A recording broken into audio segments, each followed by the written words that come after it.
the last day of campaigning for the first phase of the Bihar polls, meaning that campaigning will conclude this evening. Both the political camps, the Mahagathbandhan and the NDA allies, have already declared their manifestos. According to the schedule announced by the Election Commission of India, polling for all 243 assembly seats will be held in two phases. First one on November 6th and second one on November 11th. The results for all of these assembly seats will be declared on November 14th.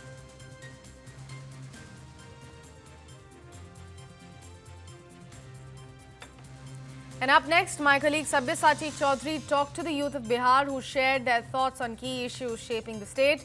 From migration and jobs to governance and voter registration, people spoke openly about what matters most ahead of the Bihar elections. Here's News 9's exclusive ground report straight from Ground Zero. Well, we are on the streets of Bihar and just a few days left for the first phase of polls in the state of Bihar, and currently we are in the Marine Drive area. कुछ दिन बाकी है पहले चरण के चुनाव का। क्या आपको लगता है जंगल राज है या बिहार में विकास या डेवलपमेंट हुआ है? नहीं, बिहार में तो विकास हुआ ही है। और एनडीए के आने के जब से नीतीश सरकार हुई है तब से डेवलपमेंट तो बहुत सारा हुआ है। तो बिहार का नाम तो ऐसे ही अच्छा है, लेकिन still we are lagging behind. जैसे क्या हम लोग के यहाँ पहले कॉलेज नहीं था, मेडिकल कॉलेज, पहले आईआईटी वगैरह नहीं था, लेकिन जब सरकार बनी है तो एम्प्लॉयमेंट भी हुआ है, नौकरी भी हुआ है।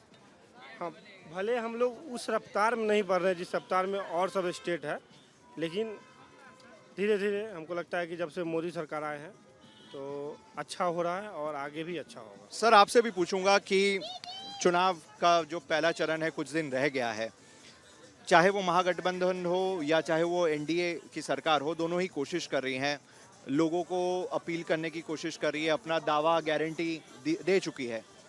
इन गारंटियों को देख के क्या आपको लगता है कि अगर एनडीए की बात करें तो पिछली बार की गारंटियां नीतीश कुमार जी ने जो दिया था वो कहीं ना कहीं पूरे कर पाए हैं बिहार में? लगभग तो पूरा हुआ है, पूरा तो नहीं हुआ लेकिन लगभग 60-70% पूरा हुआ है।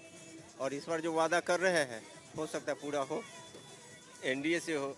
अब इंडिया गठबंधन बोल रहे हैं कि हर घर से नौकरी देंगे, ये तो संभव है नहीं। काहे कि अपने यहाँ बिहार का जनसंख्या लगभग 2 करोड़ प्लस है। अगर 2 करोड़ प्लस है, अगर हर घर से नौकरी हो जाए, बिहार का बजट भी उतना नहीं होता है, तो नौकरी देंगे कहाँ से? आपसे एक सवाल पूछूंगा कि एसआईआर का मुद्दा विपक्ष ने बहुत उठाया, रोड शो हुए, राहुल गांधी, तेजस्वी दोनों ने मिलकर रोड शो किया। ग्राउंड में एसआईआर का आपको नतीजा दिख रहा है कि विपक्ष के लिए जो है एसआईआर का मुद्दा, जो कॉमन आदमी है बिहार के, उन्होंने एसआईआर का मुद्दा उठा रहे हैं, इस चुनाव का मुद्दा है क्या? ऐसा तो कुछ खास नहीं लग रहा है। अब मोदी सरकार कोई भी अच्छा काम करेगी तो विपक्ष तो उसमें सवाल उठाएगी ना, विपक्ष का काम ही है सवाल उठाना। अब आप अच्छे में सवाल उठाइएगा तो अच्छी बात है। अब देश का आर्मी शहीद हो रहा है, कोई अटैक करके चला जा रहा है, वहाँ पे कोई सवाल नहीं उठा रहा है। वहाँ पे अगर मोदी जी अच्छा काम कर रहे हैं तो वहाँ पे आप सवाल कर रहे हैं।